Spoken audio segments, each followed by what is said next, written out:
Coucou tout le monde. Alors avant de commencer cette vidéo, je tiens à m'excuser encore une fois de plus parce que j'ai pas filmé depuis un mois et j'abuse vraiment. J'ai enchaîné angine, crève, j'ai encore les pris, ma pépette c'est pareil, plus les dents, plus le fait qu'on n'ait pas eu de nuit, les anniversaires surprises, enfin il y a eu énormément de choses qui se sont enchaînées durant le mois et je vous en avais un petit peu parlé. Et je pensais quand même que j'aurais du temps un petit peu au moins pour filmer et en fait ça a été catastrophique. J'ai pas eu de temps et je suis désolée et me voilà enfin pour vous parler de mon allaitement. J'avais parlé un petit peu donc au retour à la maison déjà de l'allaitement ainsi que au séjour à maternité. Donc si vous n'avez pas vu les vidéos, je vous invite à aller les regarder. Donc quand nous sommes rentrés à la maison, je vous ai parlé du postpartum. Donc j'ai vraiment souffert au niveau épisio, du dos, voilà, toutes ces choses-là, j'ai eu un peu le baby blues et en fait le baby blues est aussi arrivé par rapport à l'allaitement. En fait mon début d'allaitement s'était super bien passé, sauf que j'ai voilà, une ou deux sages-femmes qui m'ont un petit peu stressée et je suis rentrée en fait chez moi avec beaucoup plus de questions que ce que j'avais en fait à la base. Et moi qui n'étais pas forcément partie pour allaiter non plus, je me suis mis un peu en tête comme quoi limite c'était une mission qu'il fallait allaiter et comme en plus Mila prenait bien sein et que je sais que le lait maternel c'est ce qui est le mieux pour un enfant, dans ma tête c'était il faut allaiter, il faut allaiter, il faut allaiter. Sauf que je vous avais parlé que ma puce, depuis qu'elle est née, elle n'est pas très sommeil, hein, elle n'aime pas beaucoup dormir. Ça s'améliore enfin à 7 mois et demi réellement. Quoique quand je vous dis là, en plus elle a été un peu malade, mais pendant un moment elle nous a fait encore des non-nuits pendant 2 semaines comme ça sans s'arrêter. En fait généralement depuis ces 6 mois et demi, 6 mois et demi, on arrive à avoir une semaine elle dort et après en fait pendant une semaine ou deux en fait elle se réveille toutes les nuits et ça peut être entre 1 à 6 fois par nuit, ça dépend. Des fois ça peut être pour manger, des fois c'est juste parce qu'elle a besoin de câlin, des fois c'est parce qu'elle chouine ou des fois elle se réveille. Et j'ai souvent remarqué qu'après son premier cycle, elle n'arrive pas à se rendormir tout de suite. Bref, c'est encore un autre sujet auquel je pourrais m'attarder si ça vous intéresse une prochaine fois. On m'avait dit en gros qu'il fallait pas laisser bébé suspendu au sein toute la journée ou toute la nuit, mais qu'il fallait la réveiller si elle avait faim ou pas. Et de toute façon, moi, elle avait faim tout le temps. Tout le temps. La chose est qu'en plus, j'avais vraiment beaucoup de lait. Donc ça, c'était vraiment un plus parce que j'ai pas eu besoin de stimuler ma poitrine ou quoi que ce soit. Mais en fait, Mila, elle avait tendance même à se goinfrer, mais vraiment se goinfrer jusqu'à temps qu'elle vomisse. Je vous dis, à une semaine de vie, quand votre bébé vous fait déjà un gros geyser, c'est juste impressionnant. Honnêtement, la première fois, je me suis mise à pleurer parce que j'ai cru qu'il y avait un gros problème. Je ne pensais pas qu'un bébé pouvait faire en fait un aussi gros vomi si petit. En fait, j'ai eu peur qu'elle... Je sais pas, en fait, j'ai eu peur pour elle. Je me suis demandé qu'est-ce qui allait pas. Et quand j'en ai parlé à ma sage-femme, elle m'a juste dit c'est normal, c'est un trop-plein, elle a que la paix qui ferme mal et en fait elle est gourmande. Le problème c'est qu'elle m'a fait ça plusieurs fois. J'avais même pas le temps de la redresser en fait pour lui faire son rot que ça y est, elle renvoyait tout. Et forcément un bébé qui revomit tout, il a le ventre vide et vous devez recommencer. Alors généralement je leur donnais pas à manger tout de suite, hein. Quand elle me faisait ça, j'essayais d'attendre 20 et 30 minutes. Mais quand elle vous fait ça à 1h30 du matin, franchement, c'est dur. Parce qu'en plus, il faut changer tous les vêtements. C'est compliqué. J'ai continué à allaiter. Et comme voilà, elle avait cet effet assez gourmand à vouloir tout le temps être au sein et jamais vouloir s'endormir autrement que contre moi. D'ailleurs, même les siestes, hein, j'arrivais pas à la poser dans mon couffin ou quoi que ce soit parce qu'elle se mettait à pleurer. J'en venais à un stade où je savais plus quand est-ce que j'avais mangé, je ne savais plus quand est-ce que je m'étais lavée. En gros, des fois, je passais 2 jours comme ça, H24 avec la petite, sans vraiment du tout m'occuper de moi, que ce soit pour la nourriture, pour la douche.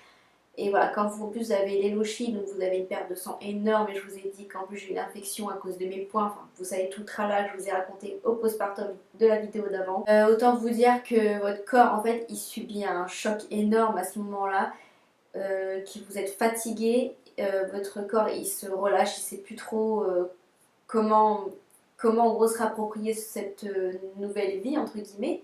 Alors il y a des femmes, je sais, hein, elles vont avoir un regain de pêche et franchement je les envie. Moi ça a été la descente aux enfers. Et pour ça, du coup, j'ai eu vraiment un baby blues où je me suis dit c'est pas possible, c'est pas ça la vie de maman, me dites pas que c'est ça parce que je vais jamais y arriver. On s'habitue quand même à la fatigue. Bon, après, moi, je vous avoue que le fait que là, voilà, 7 mois et demi, ma pépette, elle a encore beaucoup de mal à faire ses nuits. C'est pas facile tous les jours. Des fois, je tourne des vidéos, en plus, la qualité, elle est pas terrible encore des vidéos. Donc, d'ailleurs, je vais investir dans un micro et dans la lumière et tout ça. Parce que des fois, même si je me maquille vraiment longtemps et beaucoup, ça se voit pas et c'est encore pire. Et avec la qualité vidéo, c'est encore pire parce que du coup, je dois modifier sur l'ordi et c'est encore horrible. Surtout que moi à base je voudrais vous faire des vidéos un petit peu make-up parce qu'à base je suis dans ce domaine donc je sais comment faut faire mais quand le rendu n'est pas du tout celui que vous êtes en train de vous faire devant le miroir c'est horrible. Bref c'est encore un autre sujet.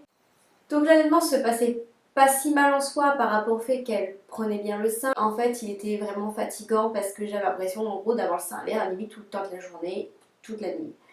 Et le truc, c'est que au début, j'avais pas du tout mal, j'ai pas eu mal à mon tételé. J'ai eu des seins énormes. Moi qui n'ai pas beaucoup de poitrine, bon, pas du tout. Prenez des soutiens-gorge d'allaitement ou des brassières parce que vraiment, moi j'ai pris 2 tours, j'ai pris 2 tours de sein et bah, heureusement que j'avais ça parce que mes soutiens à gorge je rentrais plus dedans. Donc j'avais ça et j'ai eu aussi au bout d'un moment les bouts de sein. Alors les bouts de sein, je crois que je les ai mis au bout de 2 semaines, au bout de 2 semaines.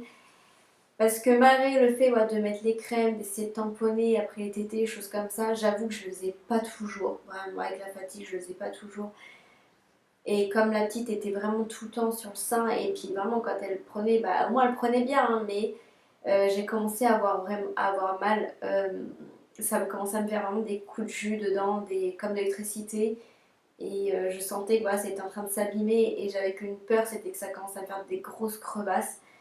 Donc j'ai commencé à avoir des toutes petites, mais suffisamment sensibles pour que, voilà, que je mette des bouts de sein.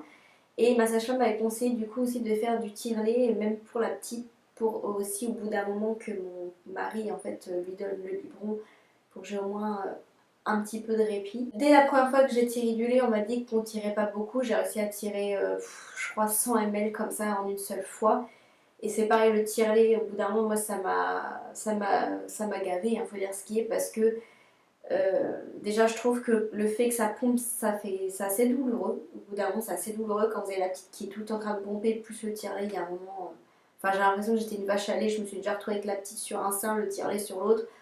Et quand j'ai cette espèce d'image de moi, j'ai dit à mon mari, j'ai dit franchement, j'ai l'impression d'être une vache à lait, et en fait, j'avais plus de plaisir.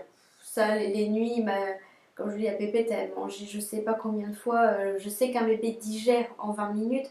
Et on va dire, c'était limite ça. Et il fallait vraiment qu'elle reste contre moi parce que dès qu'elle s'endormait au sein, oui, parce que moi à la fin, j'étais obligée de toute façon de m'endormir au sein parce qu'elle s'endormait pas autrement de toute façon.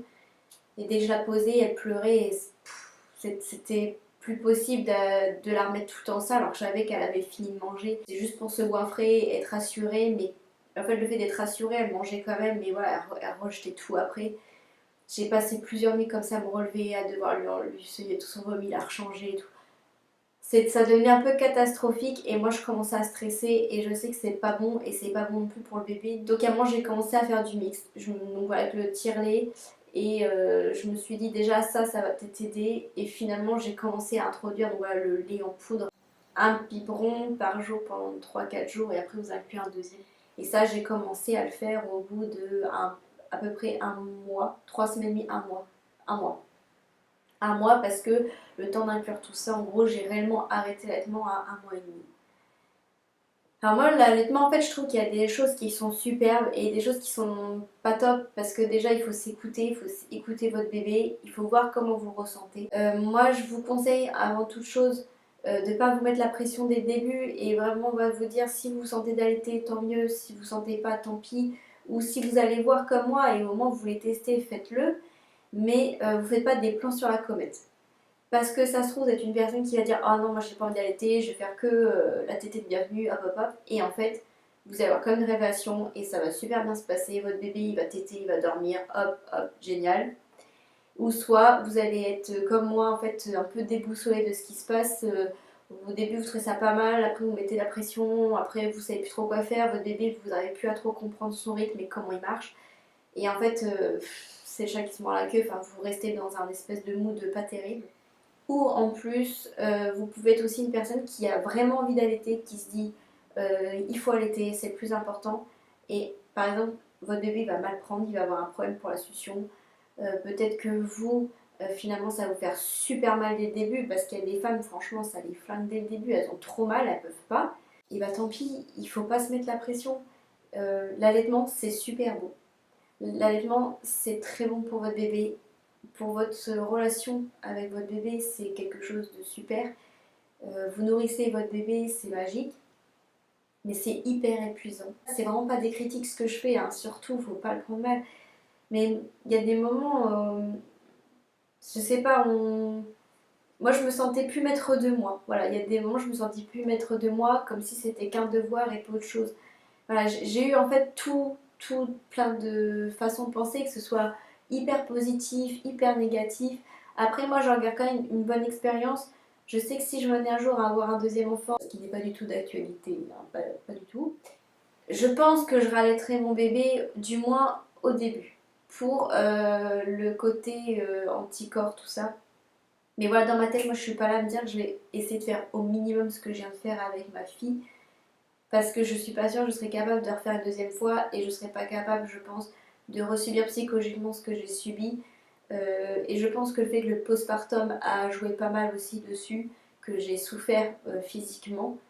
Et ben, mentalement, en fait, je me suis sentie mal. Et c'est vrai que le baby blues est arrivé avec ça. C'est pas un gros baby blues non plus que j'ai eu, mais je me suis sentie pas très bien pendant quelques jours.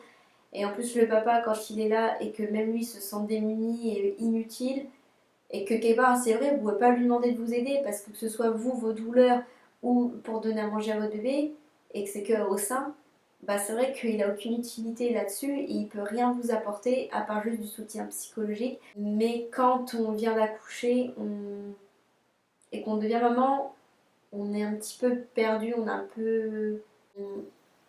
peu dans une bulle en fait. Et personne ne peut vraiment la comprendre, cette façon de penser. Et c'est pour ça, si vous avez une sage-femme libérale qui peut être là pour vous accompagner, vous lui posez des questions, vous lui dites quand ça va pas, faites-le parce que moi, celle que j'ai eue, elle était vraiment géniale. Elle est venue me voir 3 fois. En plus, celle qui m'enlevait les points.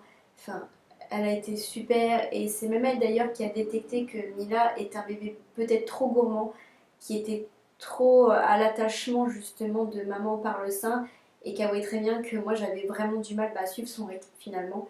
À la base, elle est quand même pour l'allaitement.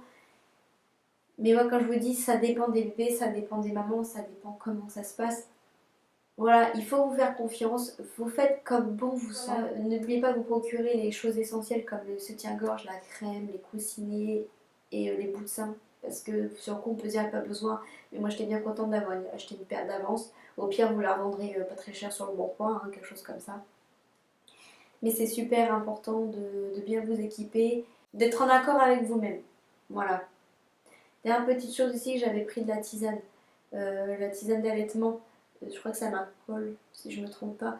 J'en ai pas eu beaucoup l'utilité parce que vu déjà que j'avais beaucoup de lait, les fois où j'en ai bu, en fait, ça, bah, c'était un peu plus intense. Hein, donc vous pouvez juste en prendre pour booster votre lactation. Mais si vous avez une super lactation pardon, dès le début, vous n'en aurez pas beaucoup besoin, peut-être une fois de temps en temps. C'est à vous de voir comment vous voulez faire. En tout cas, écoutez-vous, c'est le plus important. Et sur ce, bah, je vous dis à très vite pour une prochaine vidéo. Promis, cette fois-ci, ça se calme enfin dans ma vie. Et prenez soin de vous, je vous souhaite une bonne soirée, une bonne journée, peu importe. N'hésitez pas à liker ou commenter la vidéo, partagez vos expériences. Posez-moi des questions si vous voulez. Je vous dis à très vite. Bye bye.